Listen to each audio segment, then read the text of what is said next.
What's up, everybody? Welcome to Podcast Now. I'm Alex, and in this video, I want to talk about 3 things Spider-Man 2 must do better than Miles Morales. So, I quickly do want to open this up by saying this.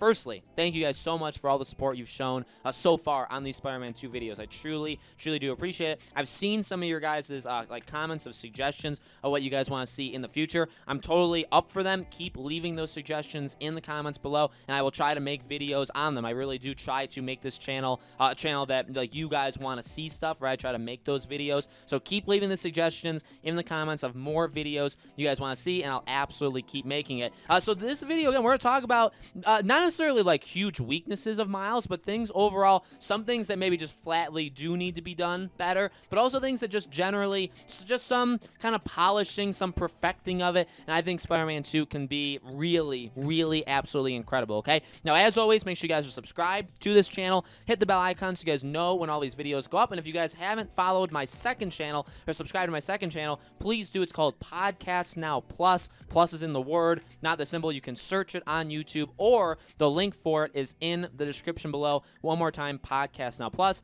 Again, thank you guys so much for your support. Let's get into it. Number one, this is the biggest thing. This is the biggest weakness, I would say, from Miles. This is the one that I think flat out needs to be fixed, and then the other two are more like polish, is the reveals, okay? Now, what do I mean by the reveals? So this is going to be spoilers. So ready? Spoilers for Miles. Spoilers for Miles in 3, 2, 1. They need to handle how they reveal things a lot better, okay? Now, I get why it was the way that it was in Miles, right? It's a game that's not long. In fact, like even for me, I platinumed the game. When you go through the platinum, all you need to do is beat it again on New Game Plus, right after you get all, I guess, the miscellaneous trophies. I just went through the story, and I beat it in 4.5, maybe 5 hours is how long it took me just going straight through the main, maybe less, maybe 4. I think 4 to 5 hours is probably right. So it's not a long game. I get that, and that's why it happened. So I'm not saying like this is a major flaw that like massively hurt the game, but the fact is, like Aaron Davis being the Prowler, and like him knowing Miles is that Spider-Man, all that stuff, like that happened way too fast. The Tinkerer, now that one was weird because, like, of course, maybe you could have expected it, considering only so many people could have fit the bill, and it was going to be somebody probably close to Miles. But what's funny is, like, the bridge gameplay they showed us, through, like, the very first time we saw the game, they literally show it there and say it. They just removed it from that initial presentation. But you immediately, the first time, like, you hear about the Tinkerer, but the first time you see her on the projection screen and then you go to the bridge,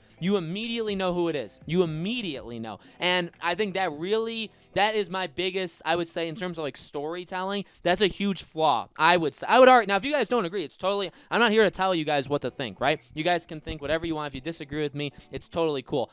That I was pretty disappointed in that they didn't really handle any of the reveals of the game to like all that well. Okay, because they did it too fast. There was really no time to build it up, to make you wonder, to kind of create something there between the characters. So basically, and I don't have any like perfect examples for this for Spider-Man 2. I don't even know if there's going to be things in Spider-Man 2 that will need big reveals, you know what I mean, where like there'll be mysteries. I think there will be. If Spider-Man 1 taught us anything, I mean, of course we could have probably thought like Doc Ock would eventually, you know what I mean, but like the fact that like he knew that Peter was Spider-Man, stuff like that. I mean, there were some, and like what they did with May at the end, right? I mean, they did some really bold stuff, some different stuff that kind of threw us through a loop. So they're not strangers to like reveals, you know what I mean, to like secrets. So I'm sure there will be something, whether it has to do with Venom or Harry or Norman or I don't know, something. Or maybe they take out a character to be YouTube friendly, right? Maybe they take somebody out. They could do a lot of things.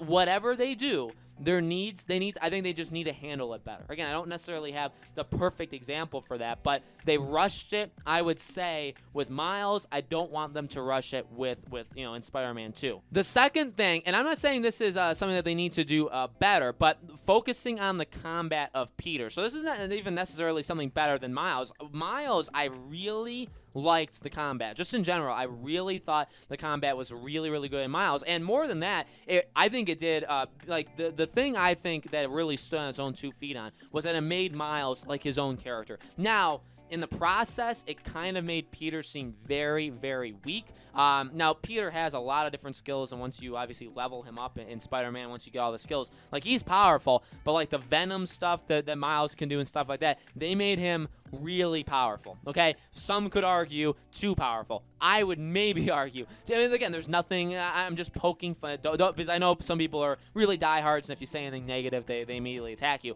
Like, I get it, okay? And I'm okay with it. I'm just saying, I think they've put themselves in a situation, not a situation they can't get out of, but a situation that's a little difficult because now they made Miles so strong. So again, not necessarily something they need to do better, but they need to focus really, I would say, heavily on Peter's. And I know people are saying, like, the black suit and the fact of that, like, they could make Peter more dark, more edgy, and that would then make him more powerful. I think that's kind of the only way you can handle that, right? Because you got to get Peter on the same level as Miles now, and it's going to be kind of tough to do that if you don't have basically outside help in some way. So I would say focusing on the combat, focusing on, and because at the end of the day, I think Spider-Man's gameplay is really good. I think it was not necessarily refined, but like it reminded, like when I was playing Miles, it just reminded me of how good that gameplay is. I don't know if it'll ever be better than the Arkham games, just because the Arkham games kind of started, right? And actually multiple games stole it off of that afterwards, right? I'm not saying Miles stole it or Spider-Man stole it in general, but it's very similar to it. But I love it. I love the gameplay of it. I would just say a thing that they really need to focus on there is making Peter just a lot stronger.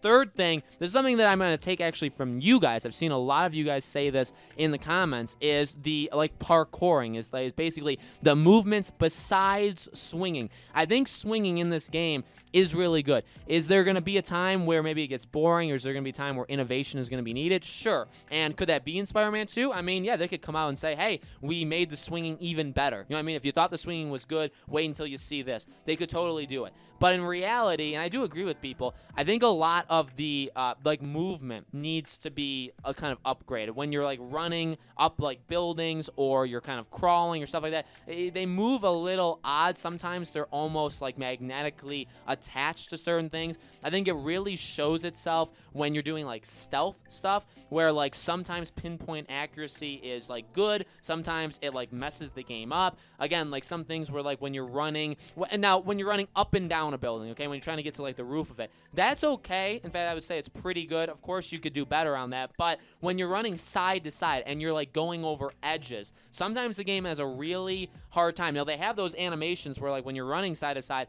you'll like swing a web and you'll swing yourself to the like to get around that corner. That's clever, but again, it doesn't always work. Sometimes you like fall off the wall, stuff like that. So I do agree with people. I think if there's one thing like traversal or just movement wise in this game, I think it's that stuff. It's the jump. I actually like the jumping. I wouldn't necessarily say like or like getting yourself started to go swinging, the rolling when you hit the ground, stuff like that. That's all fine. I would say movement that's just not that and not swinging needs to be, I would say, upgraded in this game.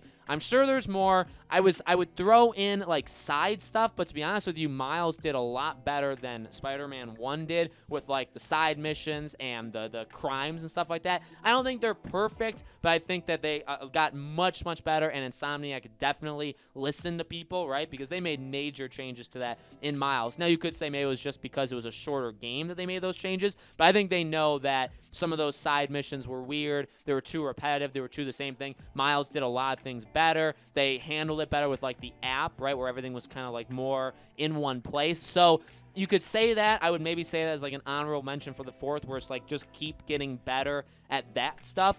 It's fair to say it, but it's also a little unfair because it's like, well, I think Insomniac knows. You know what I mean? I think they've already shown that they are going to improve in that, and so I think they'll do it again for Spider-Man 2. So those are my things. Those are my three kind of four things. Let me know in the comments below, guys. What do you think? What are some things you think Spider-Man 2 needs to improve upon from Miles? Again, if you guys want me to talk about something specific, whether it be a theory, whether it be gameplay stuff, whether it be predictions, whether it be whatever, let me know in the comments below, and I'll try to get to as many as I can. I do have more ideas of my own, which I'll obviously be doing, but this is going to be something I do want to make a constant thing. I want to talk about Spider-Man once we stop doing these every couple day things, I do want to make these videos at least every week, every 2 weeks. I want to make this a reoccurring thing on the channel. And then when we get closer and new stuff comes out on Spider-Man 2, of course, we'll kind of up the coverage, okay? So let me know in the comments below that stuff. Again, make sure you guys are subscribed to this channel. Hit the bell icon. You guys could subscribe to my second channel. It'd be much appreciated.